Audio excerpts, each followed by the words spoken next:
He's Brady Quinn, Fox College football analyst, and part of the Big Noon Kickoff. They will be in Columbus, and it'll be Texas against Ohio State. We'll talk about that coming up in a moment. Good to see you again. With yesterday's news happening in the NFL, did that change your opinion on who is the team to beat? A little bit. I mean, I think the way I look at the NFC is there's probably 3 or 4 teams that I think we legitimately are looking at, thinking that they can win a Super Bowl, Philly being at the top of the list. But Green Bay was probably one of those teams, and now it makes them, without a doubt, a contender, maybe even the biggest contender to the Philadelphia Eagles, in my opinion. Help me understand. Let's start with Dallas. You're shaking your head already. Because Dan, none of it makes sense. I know. Like, a guy you drafted who has been a generational talent, has done everything on the field that you'd hope he would be. How do you make any sense of letting him walk? And I'm not saying that Kenny Clark won't help the run defense, or they might not get a couple good first-round picks, but probably because they're from Green Bay, probably in the second half, somewhere in the 20s. It's not like you're getting a top 10 pick. And so I really don't see in the short term how this is going to help them the way it would if Micah Parsons was on the field for them, and even the long term. Like, let's just say that they're in a rebuilding phase, not that they necessarily are, but in no way, shape, or form does this help Dallas in the short term or long term. And if I'm a veteran in that locker room in Dallas, and I keep hearing the phrase last year, we're all in, and people have kind of questioned some of that throughout the years. Now I'm really questioning it. Now I'm really wondering, like, what exactly is going on in Dallas, and how does this happen? Because it's not like Jerry Jones doesn't have the money or the cap space to do that sort of deal. It was a good deal, but it wasn't astronomical, something that really blew things out of the water in regards to the Dallas Cowboys being unable to sign him to that deal. They were able to make it work with Dak Prescott. They've been able to make it work with CeeDee Lamb and other players. This wasn't the sort of deal that would completely handicap them moving forward in their salary cap. I just didn't understand the lack of leverage there that Jerry could have created. You're a businessman. Create leverage. And maybe prior to the draft, you could have said he's available. Or you could have said in the last couple of weeks, he's available. Let's get into a bidding war here, because two late first-round picks and Kenny Clark, the fact that Seattle gave up 3 first-round picks for Jamal Adams, Khalil Mack when he went to the Bears, the Raiders got a better deal. Like, it just doesn't make sense with what you got in return. Yeah, and by the way, is Green Bay the only team that wanted Micah Parsons' services? That's the other odd thing. It's like, was there not more teams inquiring? Was it Green Bay that was your best offer? It's just shocking. I mean, I think if you look at it statistically speaking, Micah Parsons is on a run that's, again, like in the likes of someone like LT, in the likes of some of the greatest that have ever done it. And so you have to think that every single team that is in need of an edge rusher had reached out and would be willing to mortgage at least the next few years of the first round of the draft to have a player like that and sign him to a long-term deal, especially when he's still in his prime. So, look, I don't know if there's more to the story behind the scenes, whether that's from Micah's side or Jerry Jones' side. It feels like that because none of this makes any sense. And it definitely doesn't from the Dallas Cowboys standpoint. And I feel bad for their fan base because I feel like they're being sold a bill of goods. And it's almost as if you can hear Jerry Jones up there trying to talk everyone into why this makes sense for them. And it sounds like one of those things where you have your grandparent and they're getting to a point where you're like, okay, grandma, I'm not sure I necessarily believe what you're saying right now, but I'm going to give you a hug and a kiss, and I'm going to keep supporting you. I don't know who's running the NFL Players Association anymore, but why did they allow Jerry Jones to negotiate, in parentheses, a contract with Micah Parsons without his agent there? I mean, the sheer fact that you don't know who right now is running the NFLPA kind of lends itself to how that probably happens. I mean, the NFLPA obviously has had its issues. Let's just put it that way. I mean, as far as how business is being done, or maybe I should say how some of the meetings were taking place, especially with some of the venues they were taking place at. I know Fritzy frequents those from time to time, but I'll go ahead and leave that out of it. I don't know. I mean, this whole entire saga, however you want to describe it, is quite possibly. I mean, again, you can only describe it as it being something that happens with Jerry Jones and the Dallas Cowboys. I don't know any other team that does business like this other than Jerry Jones and the Dallas Cowboys, at least at this point in time his career owning the team and being the general manager. Talking to Brady Quinn, Fox college football analyst. Big noon kickoff. It'll be there at the Shoe in Columbus, and it'll be number 1 Texas, number 3 Ohio State. What advice would you give Arch Manning? Ooh, it's a good question. I think the first thing I would say, I mean, he's started some games before, but this one's going to feel different, in part because he's got some new pieces up in front of him. But it's probably just weathering the storm. I mean, there's going to be that initial adrenaline rush, which I'm sure he felt before the first time he started, going back to last year, or even when he first got in versus Colorado State. You know, you feel that adrenaline like run through your body where you get that excitement. But there's going to be a different feeling in this one because of the atmosphere. I mean, Buckeye Nation is one of the best, toughest fan bases that you're going to go up against. There's 100,000 plus in that place, and it gets loud. And so it's really about, to me, weathering the storm early. You know, he's still very young in his career. It's his first year full time now as a starter. So there's going to be mistakes made. And it's kind of having that short term memory, taking a deep breath, weathering those first few punches that Ohio State's going to have, and then settling in. And that's sometimes easier said than done. Sometimes it takes you a half of football. Sometimes it takes, you know, a couple positive plays or that first big throw, that first completion. It's almost like, you know, playing basketball. You know, once you kind of break the seal, you're able to make a bucket, then it feels like you get a little more confident, like everything's going to start going in. So I'm sure Steve Sarkisian, because he's a mastermind at devising plays, is going to come up with a few screens just to get him started and just also to try to tire out the Ohio State pass rush. Social media is going to have a field day after this game. One way or another, it's either Arch is going to win the Heisman or Arch is not going to win the Heisman, or Texas is not a great team, or Texas looks dominating. Ohio State's overrated, or they're not going to repeat. We tend to do that, you know, that quick reaction referendum coming up on Monday. What do you think the headline is going to be after this game? Well, I see it being more of a tight, low-scoring game. So I don't know that we're going to see really either side coming away with like a blossoming report on either quarterback or either offense for that matter. I think it's going to be more of a defensive battle. Typically, the defense is always ahead of the offense anyway this time of year. It's in part the quarterbacks in both these games are inexperienced. You know, Sam's getting his first start of his career, but it's also the offensive line. We tend to forget like that group takes a while to gel. And in particular for Texas, they got a bunch of new starters. Ohio State has a bunch of guys who play but haven't been in a full-time starting role. But you get in that environment again with the crowd noise, everything else, and just your communication, how you pass off the stunts in games. So I think it's going to be more of a low-scoring defensive battle. And I think we're going to come away with it looking at both these two teams as two of the top teams in college football, and probably two teams that we want to see how they progress and what they're going to look like at the end of the season, because they may very well be squaring it off for a national championship when it's all said and done. What is it like when you're out there on the road? Let's say you're at the big house. Let's say there's 80, 90, 100,000 people there. What's that feeling like when you first go on the field and you know everybody in the building hates you? And, it's awesome. Oh, yeah. It's the best. It's the best thing in the world. Like, there is no greater feeling than walking in as the enemy, and probably the most powerful thing that you can do in that situation is to hear silence.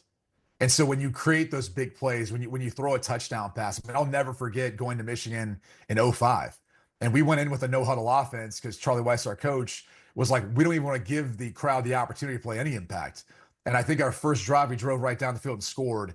And it kind of took the wind out of everyone. And we kind of just controlled the game from there. And I remember thinking back, like, walking out of that place, hearing 100,000 plus in the big house, quiet, nothing better than that. Like, that's one of the most powerful things you can do as a quarterback when you're a part of a team that wins a game on the road in a big environment like that, and you just hear silence. It's awesome. Brady is also part of Two Pros and a Cup of Joe, the radio program that precedes ours on a lot of our affiliates. I was listening the other day, and you were talking about rookie quarterbacks or second-year quarterbacks, and they will block out one side of the field. When they go back to pass, they're already turned, and you know, you were talking about the windows you have. Everybody's open, but in the pros, they're only open for, you know, a split second. You were kind of given a referendum on why these quarterbacks struggle. So if you can recall what you were saying, you know, with Caleb Williams and, you know, some of these other guys, Why do they struggle when they first come in? So I think this is, and it starts to me at really a fundamental age of learning how to drop back. Because so many offenses, I mean, I've got nephews now. My sons are too young to play, but I've got nephews now that are playing in junior high and even, in like fourth grade, fifth grade, and they're in shotgun already. I mean, they don't do a snap from under center almost anywhere anymore. And the reason why I think that's a bad place to start for quarterbacks is everything under center is tied into a sense of timing and rhythm. So your 3-step, 5-step, 7-step, even your play action pass fakes are all off of that. And the reason why that's so important is because you have a sense of timing for the footwork that your receivers are running too. And so if your footwork synced up with their footwork, the timing kind of works out for it. And I know it sounds like something small, but that shotgun snap, the amount of time it takes to get to you sitting back in shotgun makes just a bit of difference, that it changes really the timing of the play. And so for a lot of quarterbacks who are trained with playing from under center, they naturally have that internal clock you hear people talk about all the time for when they drop back, when they need to get rid of the football. The other thing it teaches you to do, because you're sitting right under center, is to get back from the line of scrimmage so you can see over those big guys in front of you. And so whether it's your 3-step, which no one does anymore, 5-step or 7-step, it teaches you how to set the back of the pocket so you can see, but then step back up into it. Because then that's what the tackles are coached to do, is kind of push those edge rushers out around you. So what happens is oftentimes when you catch the football in the shotgun, it's really hard to kind of be as disciplined with your footwork because the ball takes a little bit longer to get there. It depends on the center snap too. But oftentimes you're almost reacting to then when that footwork of the wide receiver, when things start to kind of come open. So you do your best you can to make that shotgun snap in the same rhythm that you have under center. But sometimes it doesn't work out that way. And so it hurts the timing of the play. It hurts how you set the pocket of it. But the thing I was pointing out was oftentimes quarterbacks will catch the football and they find themselves getting the back of the pocket and they never square up their shoulders. And if you don't square up your shoulders, you're not going to be, forced to climb up back into the pocket and then maintain the ability to still throw down the field in any way, left, right, what have you, whether you're right-handed or left-handed. Once you turn your hips and your shoulders parallel to the line of scrimmage, you're really limiting where you can throw the football downfield because physically it's difficult to contort your body and throw all arm to the right side, for example, if you're a right-handed quarterback, or the left side if you're a left-handed quarterback. And then you naturally, when the way you see the rush is you want to run left or right. You don't want to step up into it. So it's just something that I think has happened over the course of, the past decade or so, where so many quarterbacks now are growing up playing shotgun that they don't have this natural sense for how to navigate the pocket. And it takes drill work and it takes time for these guys to learn how to do it. Yeah, and I saw that with Shedeur Sanders. When you're in the gun, it feels like you're going to scramble out instead of move up in the pocket. It's rare when these young quarterbacks move up in the pocket. They're used to escaping. I think, and Montana told me this years ago, he said, I loved being under center because it allowed me to watch everything unfold. And I could see everything in real time. I got back to the pocket, and I had a better sense of where I was, and then I could move up in the pocket. And feels like these guys are already back there, and then they're going to try to, be an escape artist. And that's what Shedeur's gotten in trouble with, Caleb's gotten in trouble with, and I don't know how Cam is going to do or Jackson Dart, but it feels like they've all been taught kind of the same thing. The best way I describe it is if you look at boxers, for example, on how they navigate the ring, it's very similar for the footwork for a quarterback. Because when you get back there, you're really setting up because you're delivering that overhand right. So every movement you make should still keep you in a position to be able to make that overhand right or that throw. I say overhand right in my case because I'm right-handed. And so that's where if you watch a boxer, like they never are facing each other really directly with their shoulders parallel. Usually they're turned a little bit so they can get torque and they can throw that overhand right for the knockout punch when they need to. And so that's why I cross-trained with some boxing when I was younger, obviously, because I felt like it was great to keep you in shape, but also it's very applicable for the way you navigate and move through the pocket. And you had to get used to that. And so, look, again, it's something that you can work on, you can drill out, but it does take some time to kind of, I guess, reinvent, some of your sense of timing and footwork within the pocket, even from shotgun. But it takes time and getting a lot of practice at it. What do you expect with Notre Dame, Miami Sunday night? Yeah, I'm not sure what to expect from Miami. They've got so many new players. I think I counted 5 new starters on defense. Corey Heatherman's taken over as their defensive coordinator because they really struggled defensively last year. Carson Beck steps in as quarterback, which, look, 2 years ago, he was phenomenal. I really thought last year at Georgia, he would play well enough to put himself in the position of being a top 10 pick. And it didn't work out that way. And he transfers, and now you got to learn a new system. You have to develop chemistry with new pass catchers. That's not easy to do. So knowing Mario Cristobal and he's got that O-line background, I think he doesn't mind making this like a battle in the trenches. And I think Marcus Freeman's loves that because that plays right into Notre Dame's hand. Their defense is going to be stout. They're one of the best in college football. We've got the best running back in the country in Jeremiah Love. And everyone, like a lot of people forget, Jadarian Price is a damn good back too. Little Williams too played as a freshman last year with those two. So they're going to be able to run the football. I think this is a low-scoring game. And I think it's going to be a battle, and it's probably going to come down to which team can kind of limit their mistakes. And I think, honestly, CJ Carr, who's got all the talent and ability in the world, he just has to make enough big throws and enough conversions on third down to allow Notre Dame to take care of business, which I think they will do. Who has more wins this year, the Patriots or North Carolina football? It's funny. Like outside of Clemson in the ACC, I think UNC can make a pretty good case for making a run as that next team to keep an eye on. So I'll say they can probably get to 9. It's gonna be close. I mean, look, I'm a huge Mike Vrabel fan. I love Drake May. I love everything they've done with that roster. I think they're gonna finish second in the division this year. So I think that'll net them somewhere around 9-10 wins. So I'm actually going to say I'm going to go with the Patriots. Okay. I think they're a 9-10 win team. I think UNC is somewhere in that 8-9 win ballpark.